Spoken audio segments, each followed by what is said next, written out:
Alrededor de la 1:02 de la mañana hora local del 13 de septiembre de 2025, el puerto petrolero de Primorsk en el mar Báltico operaba a máxima capacidad. Bajo un dosel de reflectores, dos enormes petroleros, Kustoau y Kaiyune, habían entrado en su fase final de carga. A través del laberinto de tuberías de acero, cientos de miles de litros de petróleo crudo empujaban hacia adelante, propulsados por bombas de alta presión directamente hacia sus bodegas de carga. Cada embarcación tenía la capacidad de transportar más de 120.000 toneladas cortas de petróleo, equivalentes a millones de barriles. Una sola salida completamente cargada desde Primorsk podría sostener la línea de vida de exportación de Rusia durante días. Estos buques no eran simplemente barcos. Eran cajas fuertes flotantes que contenían el flujo de efectivo que mantenía vivo el presupuesto de Moscú y operativos sus acuerdos con Europa y China. Para Rusia, representaban el pulso de un aparato de exportación meticulosamente gestionado. Para Ucrania, representaban los objetivos ideales en toda la infraestructura energética. Atacarlos aquí, y no sería meramente una interrupción a pequeña escala. Sería como cortar la arteria principal de la economía de guerra de Rusia. Y en cuestión de horas, más de 200 millones de pesos en oro negro podrían transformarse en un incendio incontrolable. La cuenta regresiva ya estaba en marcha. Moscú simplemente no se había dado cuenta todavía. A la 1:18 de la mañana, en un sitio de lanzamiento oculto en el norte de Ucrania, el primer UAV Leu-de 96 salió disparado de su riel y desapareció en la oscuridad. 10 segundos después, un segundo lo siguió. Luego otro y otro. En 7 minutos, más de 40 drones estaban en el aire, ascendiendo hacia sus corredores preasignados como una manada de sabuesos suicidas entrenados liberados bajo comando. Cada Leo transportaba casi 65 libras de PBX-12, un explosivo termoplástico de alto rendimiento con poderosa penetración. Cada cabeza de guerra ya estaba emparejada digitalmente con un solo objetivo: el puerto petrolero de Primorsk. Pero no simplemente volaron en línea recta esperando el éxito. El enjambre se dividió en 3 ejes, creando una tenaza táctica diseñada para confundir radares y estirar la respuesta de defensa aérea de Rusia hasta su punto de quiebre. Eje central. Alrededor de 20 UAV siguieron el corredor ferroviario vía Belgrado-Voronezh, manteniendo altitud por debajo de 656 pies, deslizándose bajo la cobertura de radares terrestres de baja altitud. Eje oriental. 10 UAV trazaron su camino vía Tambov-Ryazan, navegando alrededor de cinturones de baterías S-400 y Pantsir S-1 cerca de Tula, una de las zonas de exclusión aérea más fuertemente defendidas que alimenta hacia Moscú. Eje occidental. Otros 10 drones se deslizaron como fantasmas a lo largo de la frontera con Bielorrusia utilizando bosques profundos y enmascaramiento de terreno para evadir los radares Podsolnuk y Nievo M de área amplia. En el corazón de su movimiento estaba Esquino DS, una plataforma de control de IA de bajo nivel que integraba visión por computadora, cámaras infrarrojas de alta resolución y mapeo de terreno digital en tiempo real. Si los inhibidores rusos desactivaban el GPS, Esquino D simplemente cambiaba de modo. Los Leutes revertían a navegación inercial y coincidencia de imágenes, comparando feeds de cámara en vivo con mapas de terreno precargados. Líneas eléctricas, torres de transmisión, bordes de bosques, canales de drenaje. Todo en el suelo se convertía en un punto de navegación. Sin charla de radio, sin pilotaje en vivo, sin señales de control que interceptar. Para los equipos de guerra electrónica rusos, prácticamente no había nada que inhibir. Y eso es precisamente porque el Leu-de 96 se había ganado su reputación en Rusia como algo semejante a un arma de pesadilla. Los drones se aproximaban, pero el verdadero truco aún estaba oculto sobre ellos. A las 3:38 de la mañana, cuando el enjambre se acercaba a la zona URV, aproximadamente 140 millas desde la frontera de Leningrado, Ucrania reveló su carta oculta. Desde un sitio de control cerca de Kharkov, los operadores reasignaron un satélite de reconocimiento en órbita terrestre baja. Esto no era simplemente una cámara espía. La plataforma había sido modificada con un módulo de reflexión falsa diseñado específicamente para confundir cadenas de radar. Su único trabajo, cegar temporalmente la línea de radar de relevo a lo largo del cinturón Smolensk-Novgorod, la columna vertebral de alerta temprana del noroeste de Rusia, responsable de detectar amenazas desde Bielorrusia, Ucrania o el Báltico. Durante los próximos 7 minutos, sistemas rusos como Podsolnuk, Gamma D e incluso Nievo M fueron bombardeados con docenas de retornos falsos, una nube electrónica moviéndose paralela a la operación real. Las pantallas se llenaron de contactos rojos que no significaban nada. Los operadores miraban el desorden, intentando separar fantasmas de objetivos genuinos. Mientras lo hacían, 40 drones Leude reales se deslizaban silenciosamente debajo, manteniéndose bajos, atravesando valles y líneas forestales, dirigiéndose directamente hacia un solo punto en el mapa, Primorsk. En las pantallas de radar, el caos dominaba. Pero el peligro real aún no se había revelado. Aproximadamente a las 3:58 de la mañana, después de casi 3 horas de vuelo abrazando el terreno, la formación principal de UAV alcanzó las aproximaciones al Golfo de Finlandia, ahora a menos de 95 millas de Primorsk. Y entonces, abruptamente, 5 drones del eje central rompieron formación. En perfecta sincronización, levantaron sus narices y comenzaron a subir agresivamente, corriendo hacia 16.400 pies. Su rol era completamente diferente del resto del enjambre. No eran asesinos, eran carnada. Cada uno transportaba un conjunto de paneles reflectivos de radar y un emulador de señal activo para imitar el perfil de radar de un paquete de ataque de gran altitud. Para los sensores rusos, aparecerían menos como pequeños UAV y más como una incursión seria entrante. Alrededor de las 4:06 de la mañana en las pantallas de la estación de alerta temprana Nievo en la región de Novgorod, 5 retornos nítidos y estables se materializaron. Eran limpios. Eran brillantes. Su sección transversal de radar parecía demasiado grande para simples drones. Los niveles de alerta saltaron a condición 1. En 2 minutos, el Comando de Defensa Aérea Local había alcanzado su conclusión. Intrusos de movimiento lento, altitud relativamente baja, pero con firmas de radar inusualmente altas, probablemente UAV de reconocimiento o aeronaves pequeñas, y completamente elegibles para enfrentamiento. La orden de fuego llegó casi inmediatamente. Dos baterías Panzer S-1 Yaroslav lanzaron. 4 misiles 57E6 atravesaron la noche. Desde Cherepovets, una batería S-400 disparó 2 misiles de largo alcance 48N6 e a Mach 6, saturando la zona de intercepción.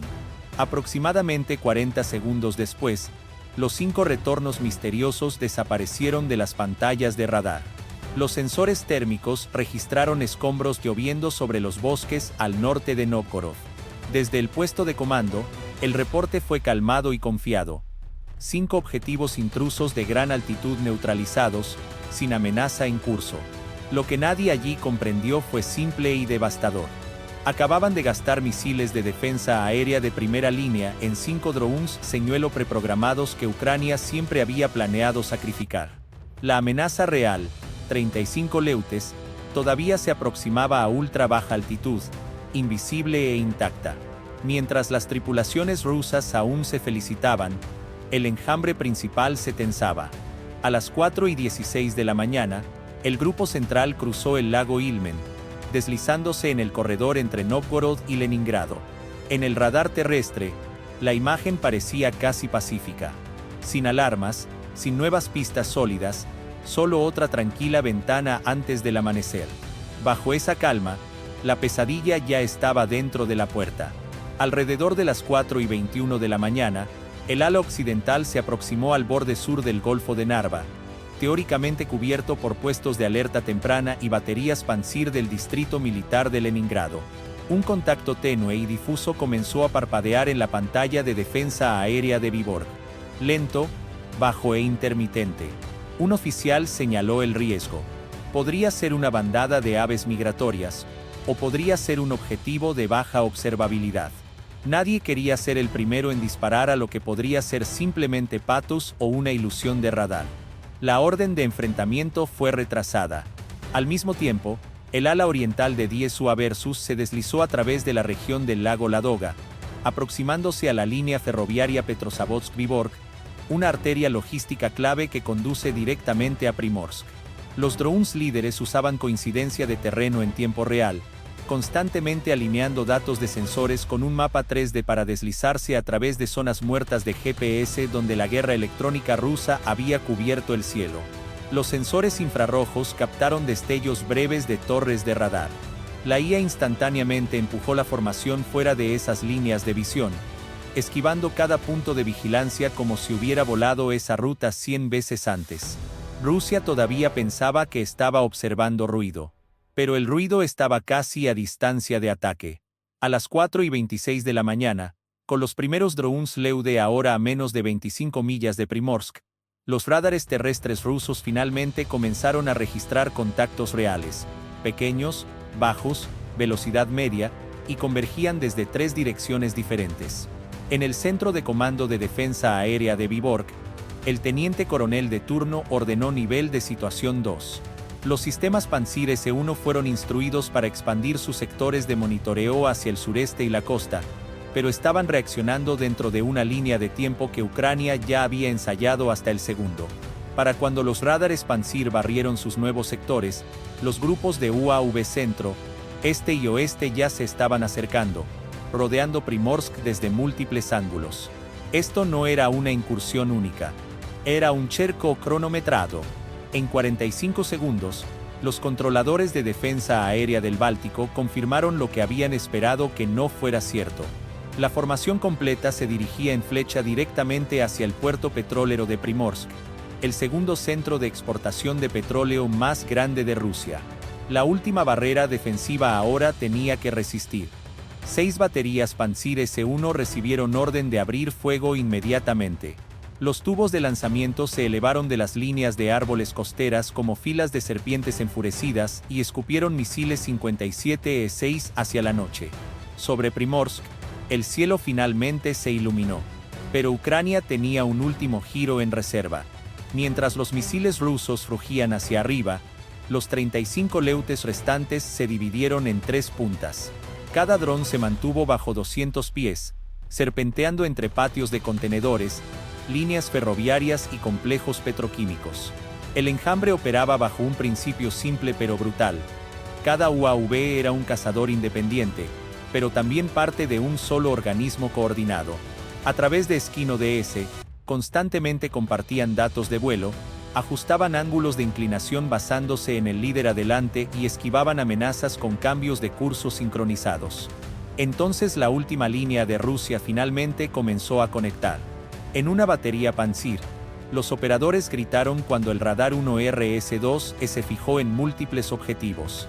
Durante los próximos 90 segundos, alrededor de 25 UAV fueron destruidos, algunos destrozados por cañones automáticos de 30 milímetros mientras descendían bajo 656 pies, el resto interceptados por misiles 57 E-6 a corta distancia. Pero los últimos 10 drones eran diferentes. Estos eran los Lobos Alfa. Cada uno tenía su propio objetivo. Cada uno transportaba una carga útil más pesada reservada para los golpes mortales. Los 10 ahora cambiaron al modo de ataque terminal. El puerto petrolero de Primorsk tenía minutos restantes. Aproximadamente a las 4:42 de la mañana, los últimos 10 Leutes descendieron bajo 165 pies, rozando la superficie del mar para esconderse dentro del desorden del radar. Esquino DS redistribuyó autónomamente sus rutas de ataque basándose en coordenadas objetivo precargadas. No todos se zambulleron en un solo punto. En cambio, cortaron en rebanadas toda la cadena operativa de Primorsk. El primer par fue por el centro de operaciones del puerto, el cerebro que controlaba horarios de carga, ciclos de bombeo y enrutamiento satelital. Un dron no voló directamente. Subió bruscamente desde el flanco, luego se zambulló de nariz hacia una ventana del segundo piso que albergaba el clúster principal de servidores. La explosión atravesó la sala de control y cortó el tallo cerebral de Primorsk en un solo golpe. Mientras las llamas brotaban de los niveles superiores, 2 UAV más se lanzaron hacia el petrolero Kustoau en el muelle sur. El primero se estrelló en la sala de máquinas, cortando la energía y congelando los sistemas de bombeo a mitad de transferencia. El segundo llegó desde estribor, aplastándose contra la tubería de admisión principal y desencadenando una detonación secundaria. El crudo sin bombear roció sobre el muelle y se encendió en menos de 6 segundos. Alrededor de las 4:43 y 12 segundos, otros 2 drones se fijaron en el petrolero Cayune, un buque clase Aframax que acababa de terminar su conexión con la línea de admisión. Un leute se desgarró en la sala de control de válvulas de admisión. El otro perforó la cabina de operaciones delantera. Una columna de fuego de casi 100 pies de altura erupcionó desde la cubierta, convirtiendo a Cayune en un soplete vertical sobre la noche báltica. Mientras las llamas se extendían a lo largo del muelle, 3 UA versus más se lanzaron hacia la estación de bombeo O2, el nodo que regulaba más del 35% del rendimiento total de Primorsk. El primero destruyó el conjunto principal de compresión de presión. El segundo se hundió a través del techo en el regulador de control de flujo. El tercero se estrelló contra el receptor de señal de entrada. En 0.8 segundos, la presión a través de la red de tuberías aumentó más allá de los límites seguros. Una explosión atronadora voló el techo de la estación de bombeo. Humo negro, calor intenso y metal retorcido se elevaron hacia el cielo. En aproximadamente 2 minutos, los últimos 10 drones habían golpeado cada órgano vital de Primorsk. 2 superpetróleros completamente cargados, cada uno de más de 120.000 toneladas cortas, estaban ardiendo. La estación de bombeo central había desaparecido. Los sistemas de energía y coordinación estaban cortados. Los incendios ardían fuera de control. Cuando llegaron los primeros respondedores, las temperaturas en el centro de bombeo superaban los 1830 grados Fahrenheit. Sin forma de estabilizar nada de manera segura, las autoridades solo tenían una opción restante: cerrar el puerto completamente. Las imágenes satelitales mostraron posteriormente a Primorsk como una cicatriz brillante y dentada de más de 1 milla de largo con 2 núcleos de infierno principales y al menos 4 incendios secundarios aún activos. Rusia finalmente confirmó al menos 2 petroleros destruidos, la línea de carga costa afuera principal detenida, redes eléctricas internas dañadas, exportaciones desde Primorsk interrumpidas durante varios días. Bajo el shock del ataque, a cada petrolero en el Golfo se le ordenó retirarse, desencadenando retrasos en cascada a través de la cadena logística. El mercado petrolero global parpadeó con las noticias, un temblor pequeño pero inconfundible que demostró que Primorsk no era solo acero y concreto. Era un punto de apoyo financiero y político. En la mañana del 17 de septiembre, el Ministerio de Defensa de Rusia finalmente admitió lo que los canales OSINT ya habían reconstruido. Las defensas aéreas del noroeste habían interceptado una incursión de UAV de largo alcance cerca de Primorsk. Oficialmente, la mayoría de los objetivos habían sido neutralizados. Ninguna mención de petroleros ardiendo, bombas paralizadas o un puerto fuera de línea.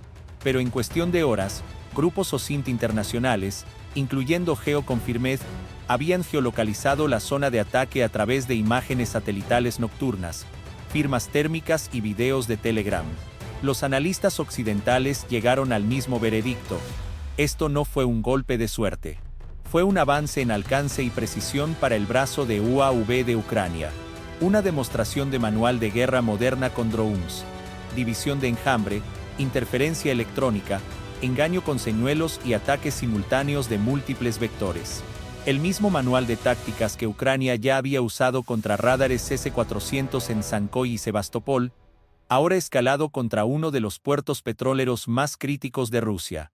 Con solo unas pocas docenas de UA versus relativamente de bajo costo, cada uno con precio entre 30.000 pesos y 100.000 pesos, Ucrania había atravesado uno de los cinturones de defensa aérea más densos del noroeste de Rusia. Mientras tanto, Rusia había quemado misiles superficie-aire que valían cientos de miles